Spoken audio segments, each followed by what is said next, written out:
freaking first cut. Golly. Welcome to the First Cut Podcast. I'm Rick Gehman, and this is your mega preview pod for this week's Hero World Challenge. We've got news and rumors. We've got picks, and helping me to break it all down, Greg DuCharme is here. Hello, Greg. Gentlemen, good afternoon. Excited to be here today. Rumors. It's been a little while since we've had rumors on the mill, but it seems they're back. And I guess we're getting to that point where we could say 'tis the season for those, unfortunately. Officially rumor season indeed. Patrick McDonald is here. Patrick, you wade in the waters of rumors and speculation and all that fun stuff. This is right up your alley. I tend to spread them as well. That's what I like to do the most. That's how I gained popularity in high school. So it's right up my alley, like you said. But good to be back with you guys. It's been a while. Feel like I'm not sure if I know how to podcast anymore. Not sure if I knew how to begin with, but good to be back. Yeah, it's like riding a bike. I think you'll be just fine. And completing our foursome for today, you know him from Sirius XM PGA Tour Radio, BetMGM. It's Jason Sobel. Jason, good to see you. Thanks for doing this. What's going on, boys? It's great to be on with you. And I love the rumor mill. On the one hand, we've got division in the world of professional golf. On the other hand, though, we finally got a hot stove in professional golf. How cool is this? I have a feeling I know who our Juan Soto is going to be. I think we're going to get to that, Rick. Yeah, who's being traded? Maybe some Rule 5 drafts later. Yeah, I think we all need a winter meeting, right? Shouldn't we just hash this out? Down near you, Jason. We'll get to like Orlando or something. Everybody will be real warm and toasty. We'll just do winter meetings like they do in baseball. I love that idea. It's not that warm here right now. I wish it was a little warmer, but yeah, we can do that. All right, fair enough. Well, let's get to said rumors. And Patrick, you are the resident official word. There's nothing official about the idea of Tony Finau going to LIV Golf, right? This is the idea that he has not been tied up with TGL. He is not playing at the Hero World Challenge. It does not seem like he is going to play the Century. He's buddies with Jon Rahm. Am I missing any of the other puzzle pieces that might go into Tony headed to the other circuit? I think that's pretty much it. I mean, he's a guy who's been in discussions with LIV for pretty much the whole time, just hasn't put pen to paper. And you look at who his friends are, like you mentioned, Jon Rahm, Brooks Koepka is a good friend of his as well. I know their wives are buddies. So I think the big domino that needs to fall for Tony Finau is if he pulls out of the Grant Thornton Invitational with Nelly Korda, then I think it's safe to say that he's good as gone. But he has yet to do that, so he still has I believe that's technically like a PGA Tour exhibition thing. So he's still technically got one string attached. Is it just that time of year, Jason? The agreement, so to speak, whether we are slowly moving towards the PIF and the PGA Tour getting together, are we still worried about guys leaving the PGA Tour to go to LIV? Is LIV still actively recruiting, or is this just kind of we've got nothing else to do in December? See, Rick, I think that's the bigger puzzle piece to all this. Isn't just who are the names and who might leave for LIV this time of year. It's, hey, we've been having ongoing negotiations. We have a framework agreement. We're playing in pro-ams together. We're getting together in all these different places, and yet LIV still feels like they're trying to pull some players away from the PGA Tour. Maybe it's a leverage play. Maybe it's just, hey, in case this falls through, we want to get the best players we can get. But I think it's very interesting the fact that we keep hearing about some deal that's maybe in place, going to be in place, possibly, but LIV is still moving forward as if business as usual, and we're still going to try to take players away. And whether it's Tony Finau or a couple of other names that have been floated out there, the bigger names they take, the worse it is for the PGA Tour. And I think this week's Hero World Challenge, to me, this is a great representation of what's happened in golf over the last 3 years, because I've covered this event in the past in the Bahamas, and it used to be 20 of the top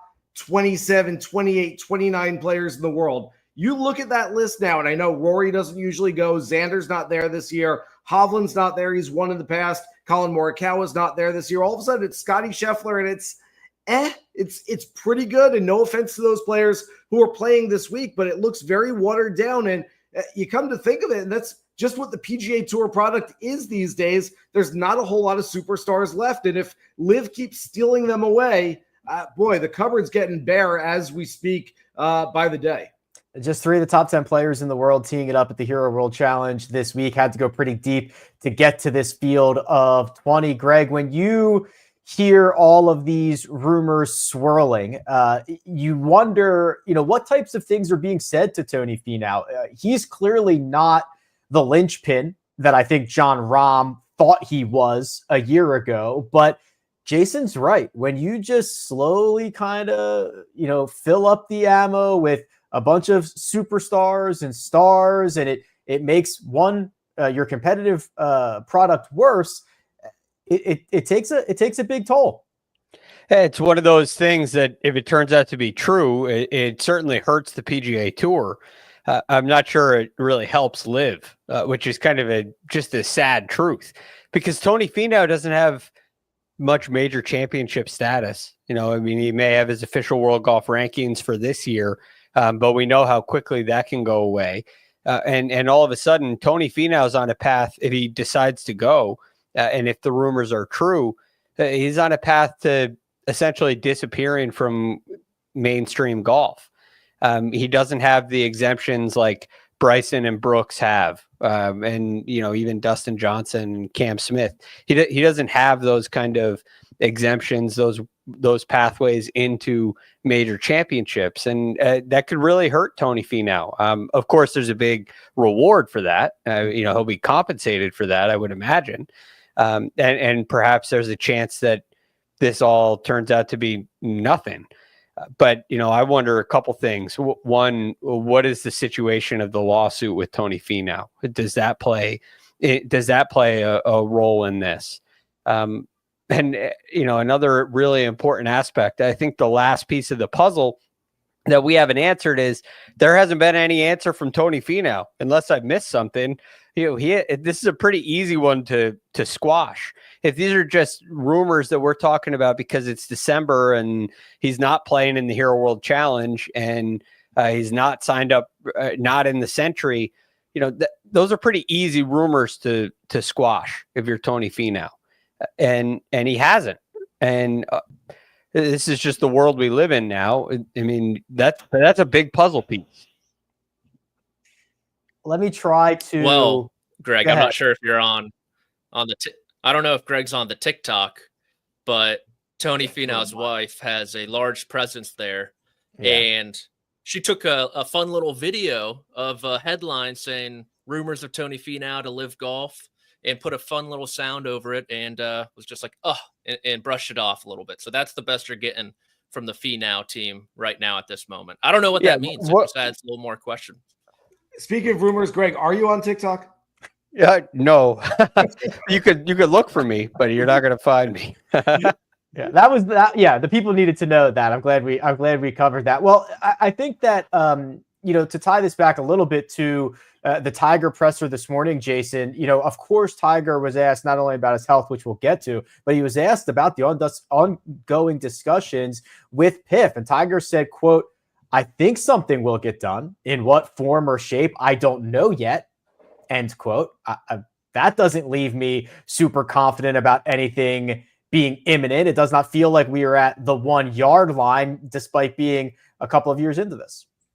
Yeah, Rick, we do a segment on my PGA Tour radio show, Hitting the Green, every week called Press Conference Interpretations. And if I was to interpret Tiger's words there, I would say that he is almost cautiously pessimistic, that this does not sound like the guy who thinks there's going to be a deal done. Now, look, Tiger has always played things close to the vest, whether it's when are you going to return from an injury or what's going on with this or that. Tiger's never going to give up more information than he has to. That said, this does not seem like some sort of deal is imminent. We're going on a year and a half now since this framework agreement was put together, and it doesn't feel like we're any closer. I get it. The Department of Justice is going to have a big say in this. The Public Investment Fund of Saudi Arabia obviously has a big say in what they want to do. And if they can keep pulling players away, they might not want to make a deal with the PGA Tour. If they're going to say, hey, we can pull 3 more superstar players away from the PGA Tour every single year, why are we going to make a deal with the guys that are losing their players annually. So I think there's a lot of moving parts to this, but boy, Tiger did not sound optimistic for this thing to get done anytime soon. I'm glad Jason brought that up, Patrick, because I think that there is a lot of confidence on both sides of this. I'm not sure it's warranted on either side, but I could see the LIV side saying what Jason just did, which is, hey, we're grabbing 2 or 3 of your guys every year. We've got Bryson, the superstar, who's making inroads with, a bunch of young fans. We've got an endless amount. We can wait this out. And then you've got the PGA Tour saying, well, your 4-year contracts are coming up here shortly. Maybe we'll wait this out and see what happens. And it feels like there's not much incentive outside of now getting these lawsuits dropped to really do anything of note. I would agree with you until that Bloomberg article this past week came out where they stated that the DP World Tour and the Saudi Public Investment Fund might make a deal outside of the current negotiations. And if you're the DP World Tour, why wouldn't you take that? I know you have the strategic partnership that goes through, I think, 2036, where the PGA Tour is subsidizing some of their prize funds and they're growing year over year for the next 5 years and everything else that's involved there. But it seems like a no-brainer for both of those leagues to join forces, because if you're LIV, the one bugaboo you have going right now is you have no access to OWGR points. You have Bryson DeChambeau, who before his US Open win was outside the top 100. Guys are plummeting.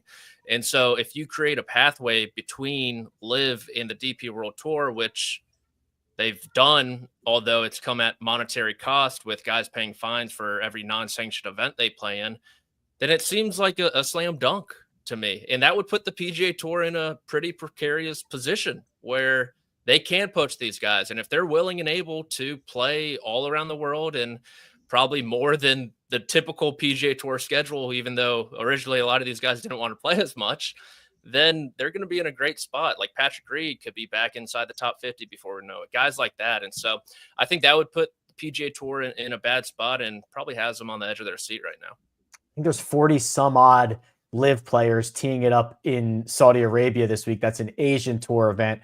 That chase for OWGR points still very much on. That wasn't the only thing that Tiger was asked about, of course, Greg. The body, the health.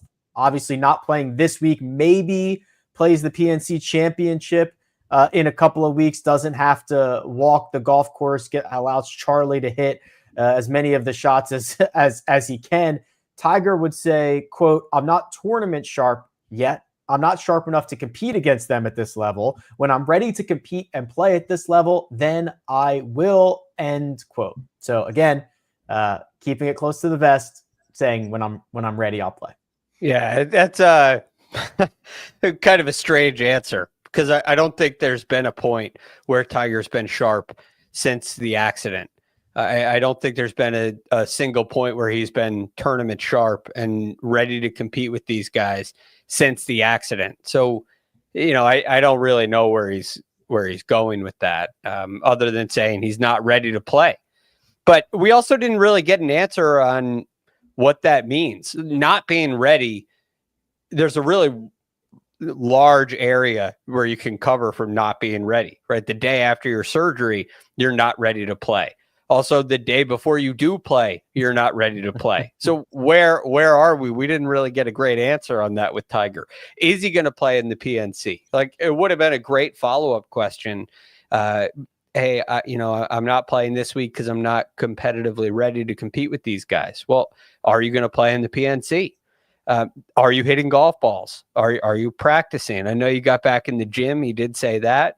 But are these physical therapy exercises? Are you lifting weight to get swole? Where are you in all of this? So I felt like we got a lot of gray area answers from Tiger Woods.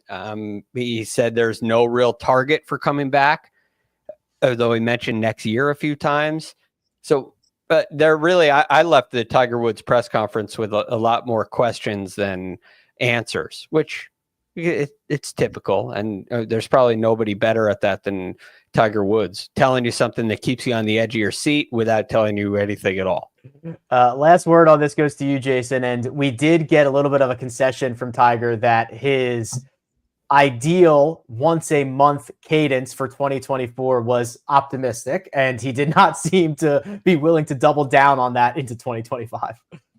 So two things, Rick. First of all, I think it's a massive catch-22 in that Tiger wants to show up to the major championships and play the biggest events. But of course, when he plays those, he's going to be rusty. So how do you get rid of the rust? You have to play more events before that, but he's not healthy enough to do it. So we go around and around in this endless circle, and he can never be both healthy and have his game in shape to go play these biggest events. I think the second question here is, and look, I don't want to make big headlines. I have to be careful about how I say this, but I wonder if the desire is there for Tiger any longer. And what I mean by that, it's take nothing away from him. He was sitting on that mountaintop for 2 decades in professional golf. He was the best in the world, maybe the best there ever was in this game. For him to come back knowing that his ceiling might only be, say, a top 20 at a major championship, where is it in for him to try to go through all the work, go through everything that he needs to go through to come back and know that his ceiling isn't going to be as high as I can beat Scottie Scheffler, I can beat Xander Schauffele, I can beat Ludwig Oberg. I don't know that he can answer that question right now, and I think that's going to be a big part of this moving forward. If he does think that he can win golf tournaments again, and remember, for years, Tiger has said, the reason I'm in a golf tournament is to win. He doesn't come to show up and finish in 20th place or just as a ceremonial golfer, as he's been asked about in the last couple of years. He goes to win. If he believes that his best isn't good enough to win, I wonder if the desire is going to be there, and I wonder if he continues to keep playing in some of these bigger events. It's a solid take that I agree with. I think it's a lot of time and energy and work, but if you can ascend the mountaintop, it's worth it. If you can only get back to base camp, might not be as worth it to go through all the hardship. Okay, we're going to turn our attention to the Hero World Challenge. We've got a little bit of a field preview. We've got plenty of wagers coming up, but first we're going to hit a quick break and hear a word from our partners.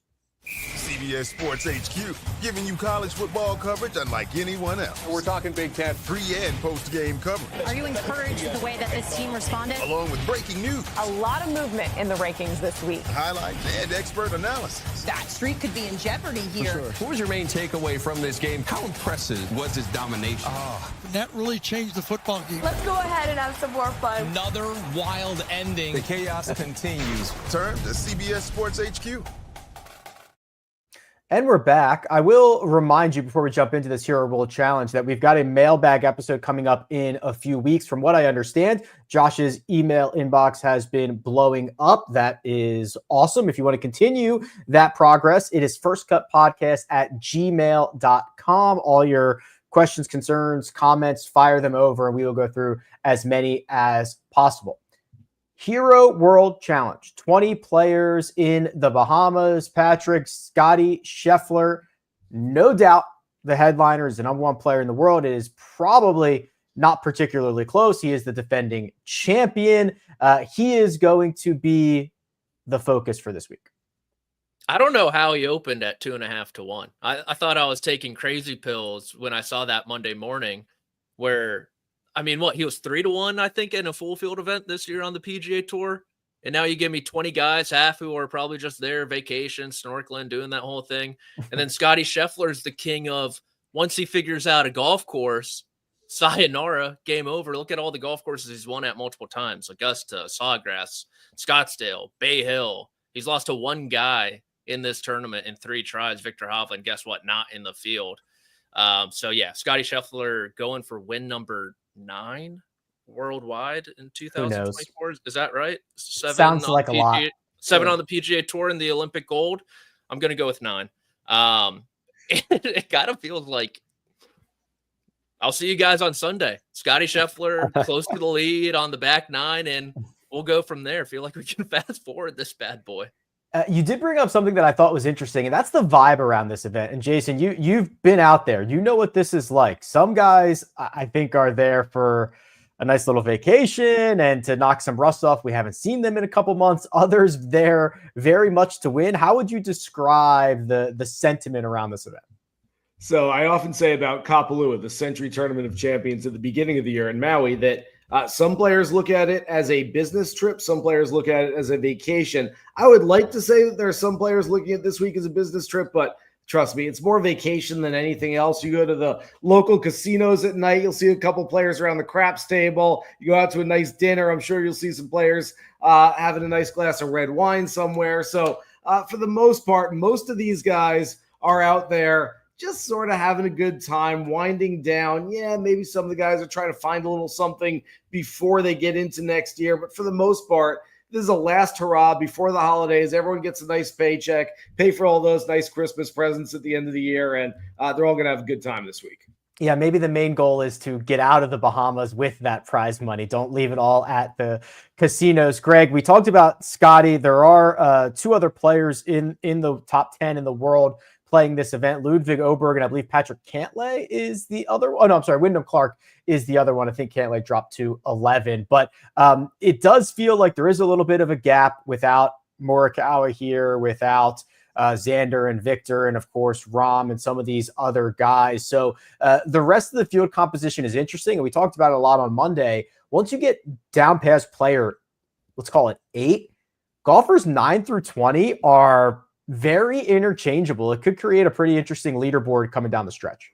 You have an interesting situation where somebody like Robert McIntyre, who we spoke about last night at pretty good length, has been playing golf. You know, he's been playing on the DP World Tour for a significant period of time. Aaron Rai played a little bit on the DP World Tour, albeit he didn't play in October or November, but he played a pretty full schedule in September. So you have some of these guys down near the bottom that have played. They've been playing worldwide. And many of the better players, although there are certainly some absent names, you have some of these guys that haven't played at all since the Tour Championship or the President's Cup or something like that.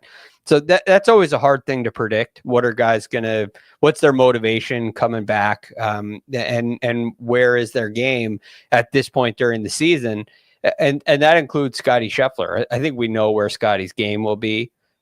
We've seen that over the past couple of years, but for many of these players, there's a lot of question marks. And at the end of this week, there's still going to be question marks. It's very difficult to answer on just one tournament. So this is very much a standalone event, and it'll be great to see them play. But I'm not sure how much you can actually take out of it come week's end. Well, it's certainly not going to stop us from trying to handicap this event, which we are going to do right now. And if you've never seen how we do this before, Josh allocates us $100 and we scour the internet. We put $50 on our favorite matchup that we could find, 30 on a finishing position of our choice, and 10 each on 2 separate outrights. And then when we're scrambling for more, Josh gives us a bonus bet, which we'll get to in just 1 second. So Josh, release the grid. Let us see what we've come up with for this week. And Jason, you get first crack at this. You've got the honors. Please let us know what your matchup for this week is. All right, so I'm going to Ludwig Oberg. Now, he's only played one event since he had that surgery on his torn meniscus in the left knee. Very weird stats, guys. At the RSM Classic, obviously, he was defending his title there. Granted, 2 courses in use. They only have ShotLink on one of them, so only 3 rounds are using ShotLink. He didn't have ShotLink for the round of 64 that he had in round 2 on Friday. That said, he lost strokes off the tee. He lost strokes with his irons. He lost strokes around the greens, and he lost strokes on the greens, and he finished in 17th place. I'm not sure how the math checks out with that one, but it's true. That said, I love that he's got a tournament under his belt already. This course should suit him really well. I'm taking him over Sam Burns, who, other than the President's Cup, I'm pretty sure has just been out duck hunting for the last 3 months and maybe playing with his young baby at home. So I think Sam Burns is going to have a little rust this week. I usually like taking guys at even money or even plus money as underdogs in matchups, but this one was too juicy. I'm taking Ludwig here. Yeah, not just ducks for Sam Burns. I think I saw some deer out there as well. What is it? Bucks. The European mind could not comprehend it. Oh, the journalists over there, when they get a picture of Harmon or Burns with one of their trophies, they go completely berserk. Berserk. Yeah. Well, listen, Jason's Ludwig over Sam Burns is interesting because Patrick and I have both have a piece of this, but in a different way. I went Ludwig over Patrick Cantlay.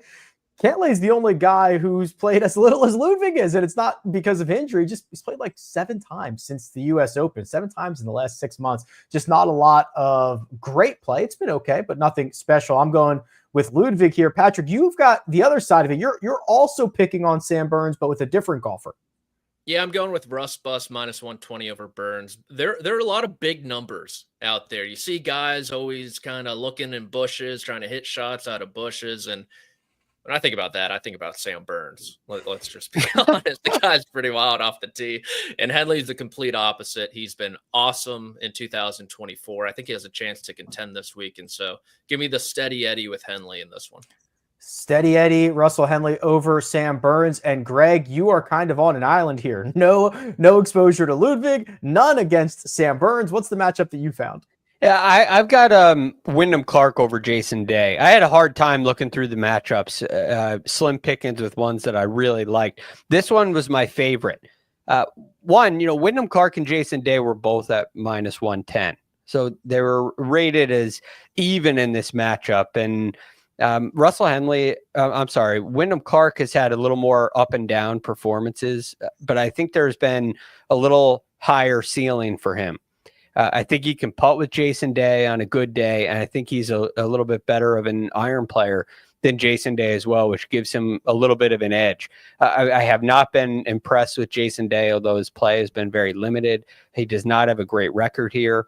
Neither does Wyndham Clark, but I'm taking the upside on Wyndham Clark. I think his ceiling is just a little bit higher this week.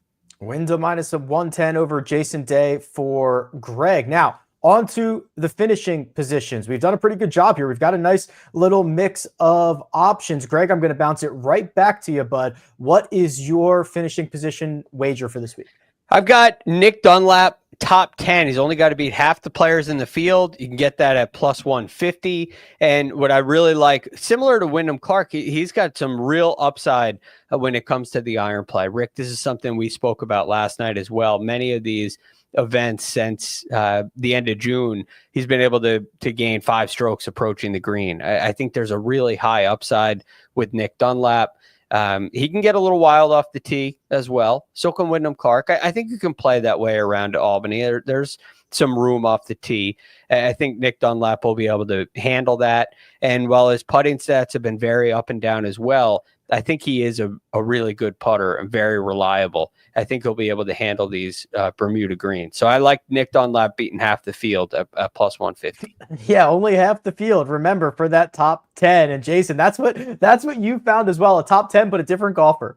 Yeah, I'm going to reiterate what Greg said right there. This is essentially like finishing top 78 in a 156-man field. You don't have to beat a whole lot of guys. I get it. It's not going to make you rich playing top 10s in a 20-man field, but it should cash in a few of these. So I'm going with Akshay Bhatia for a top 10. His first time playing in this event, but he's got a nice record of success on windswept, tropical, resort-style golf courses. He's played them really well over the years. And also, we've talked about so many of these guys. 4 of the top 8 on the odds board this week haven't played an individual competitive tournament since back at the Tour Championship in August. Akshay went to Japan, played the Dunlop Phoenix just a couple of weeks ago, and finished in a share of second place. So he's a little fresher than a lot of these other guys, playing a little bit more golf. So I like him for a top 10 this week. Yeah, anytime Akshay can see the ocean, it is usually a good sign. Top 10 at even money. I went with the top 5, and it's Robert McIntyre plus 330. We're going to get a little bit of more explanation on this in just a second. We've talked about it a lot this week, but that's where I'm going. And then Patrick, round us out here. Your finishing position for this week is what, please? I originally had New York Golf Club superstar and just a kid from the Bronx, Cam Young, top 10, riding the high of that Fallon appearance, but thought better of it. Scottie Scheffler, top 5 after round 1, minus 105. Like, next question. by far the best player in the field. I think I hit this bet at the PGA Championship for a top 20 at even at even money, and I couldn't believe it. Thank God it was before the arrest. And so I think he'll stay out of trouble this week on Thursday and get inside the top 5. Okay, well, no guarantees there, but if he does and he finishes inside the top 5 for the first round, so that'll be concluded on Thursday, Patrick will be a winner. Now, we've got winners here, and Jason, this is where things start to usually go off the rails. Sure. There are no rules here, or at least the rules are very loosely enforced. Patrick and I try to do something where we try to get a perfect grid, so we will, and you've got a perfect grid opportunity as well. But this is where things really start to go haywire. So why don't you let us know what your 2 outrights for this week are? Okay, so first of all, look, I'm new here on the show. It's my first time with you guys. I have a chance to get something right. I don't like playing favorites. I like taking a long shot in the outright markets, but I like being right even more than taking long shots. So I'm going to take the best player in the world. He's at plus 220 this week. As mentioned earlier, he's finished second win in his 3 starts so far at Albany. That's a 55-2-0 record against 57 different opponents. And the one guy he's lost to, as Patrick mentioned earlier, is Victor Hovland. And Patrick, you also mentioned that, 3-1 in a full field event. I've got just at the majors, plus 500 at the Masters, plus 450 at the PGA, plus 325 at the US Open, plus 550 at the Open Championship. At plus 220, dare I say it, Scottie Scheffler is actually a bargain this week. So I'm taking the best player in the field with everyone sort of on vacation, winding down their years, levels the playing field. Just give me the best player out there. And I love the fact that a few of us have jumped on the same market for our other outright, which is get rid of Scottie and give me a 19-man field. And I'm going to take Sahith Theegala there. Look, Sahith is a guy who I think has a lot of talent. If we're talking about this being a little bit more of a business trip, I want a guy who does take it probably as seriously as anybody out there. So I don't mind the plus 2,200 number, 22-1 on Sahith with Scheffler in the field, but I think plus 1,400 without him makes a whole lot more sense. He's played 2 events in the fall. Granted, it's been a little while, but at least he's got some sense of freshness to him, some sense of recency. So I do like that. And also, look, Sahith has a chance to show off for Tiger this week. We've seen other players in the past when it means a little more to them, maybe just a couple extra minutes at the range, a couple extra minutes on the practice green. He really does want to play well this week and be able to show Tiger what he's got. Yeah, that is Scottie Scheffler to win a field of 20 and Sahith Theegala to win a field of 19 without Scottie Scheffler, plus 220 and plus 1,400 respectively. Greg, I also see that you've got a favorite and somebody else without the Scheffler market. What'd you find? Also an opportunity for the perfect grid here. I expect to get it this week. And so in doing so, I'm going to go with Scottie Scheffler as well to all of Jason's points. I look, give me the $22. Okay. I don't want to have a red square here just because Scottie's at 2.2-1. I'm going to take that because I do believe that he's going to win this tournament, beat 19 guys. Right behind him, I expect to see Ludwig Åberg, who I have without Scheffler at 7-1. Now, Jason mentioned some of his statistics last week or in his last start at the RSM, and he did shoot a 64 on the Plantation course without shot length data. And in his final round, he shot 64 on the Seaside course, and he gained strokes in every single area of the game.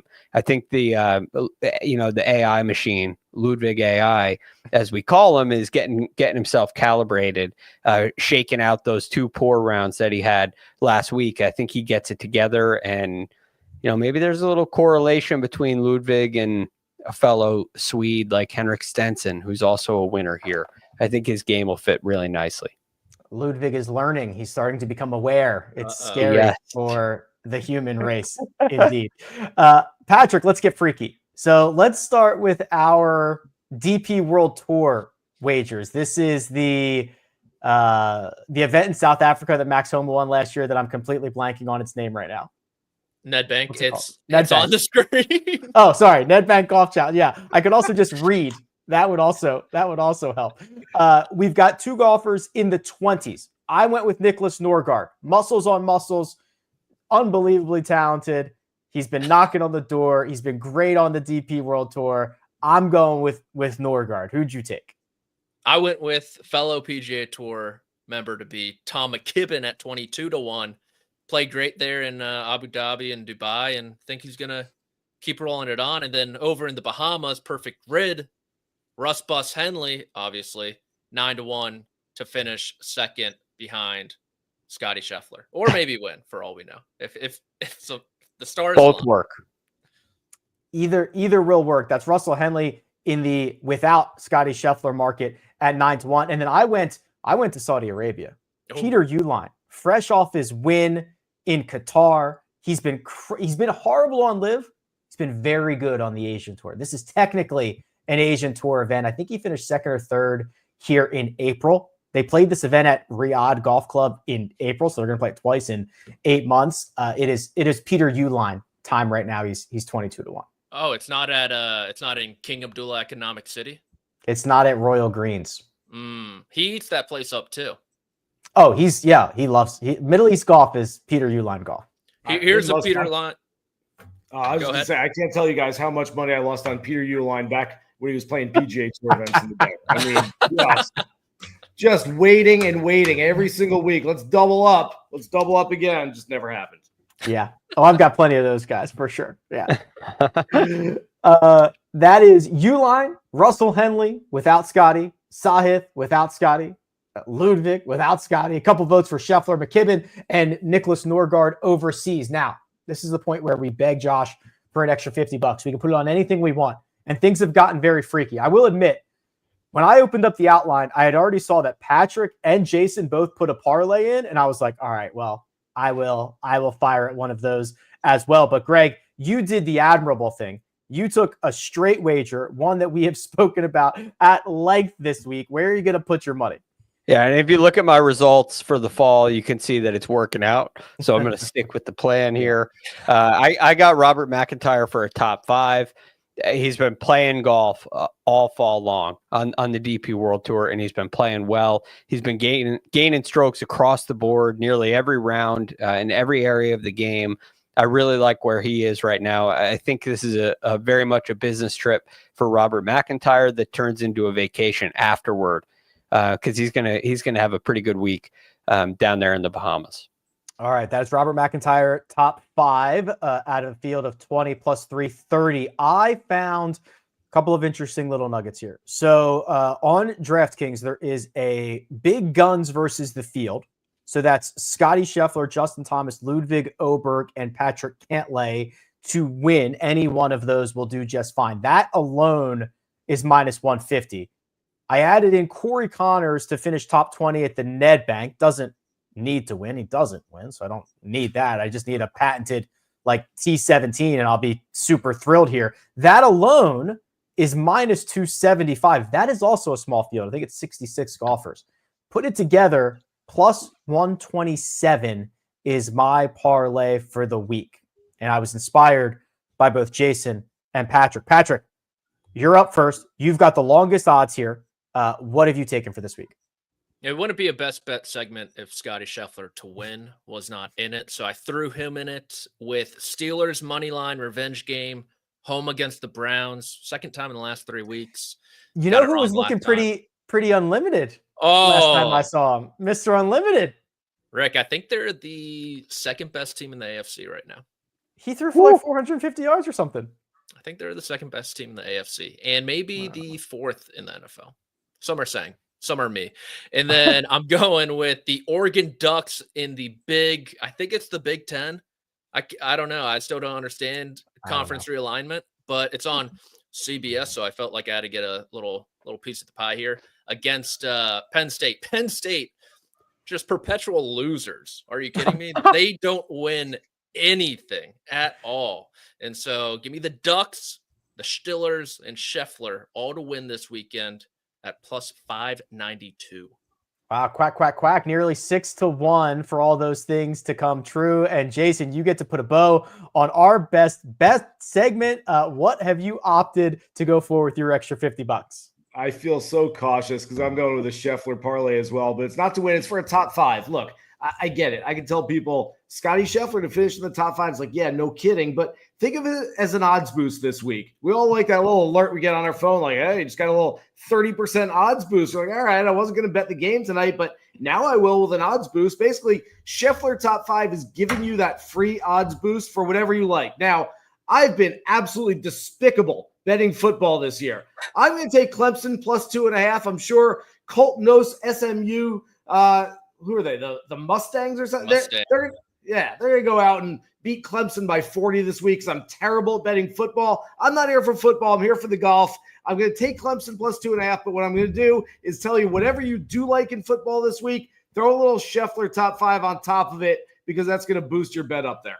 There you go. It's like sprinkling a little seasoning on whatever your food of choice is. Just gives you a little something extra there. So here's the recap. That is Scottie Scheffler to finish inside the top 5 and Clemson at plus 2.5. That is plus 159. Greg has opted to go with Robert McIntyre to finish inside the top 5. That's plus 330. Patrick is taking Scheffler to win, the Pittsburgh Steelers and the Oregon Ducks money lines. If all three of those things come true, it's nearly 6-1. And then I'm going to wrap it up with one of Scheffler, Justin Thomas, Ludwig Oberg, or Patrick Cantlay winning the Hero World Challenge, and Corey Connors finishing inside the top 20. If that comes true, I get a little more than even money on my side, 127. Gentlemen. Anything I missed? Any final thoughts? Anything we can't live without before we sign off for the day? Nothing like a good parlay.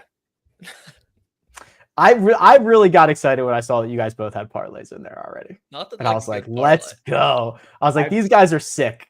I've tried to turn the parlay feature off on my phone. I can't get it to turn off. I keep taking parlays. One last thing for me. Congrats to Bryson DeChambeau. I don't know what the betting odds were for him, but he finally made a hole-in-one over his house.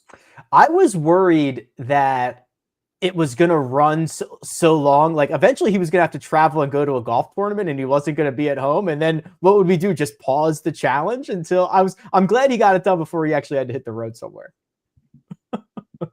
Anything else? Over the clubhouse. Oh God, don't even give him any ideas.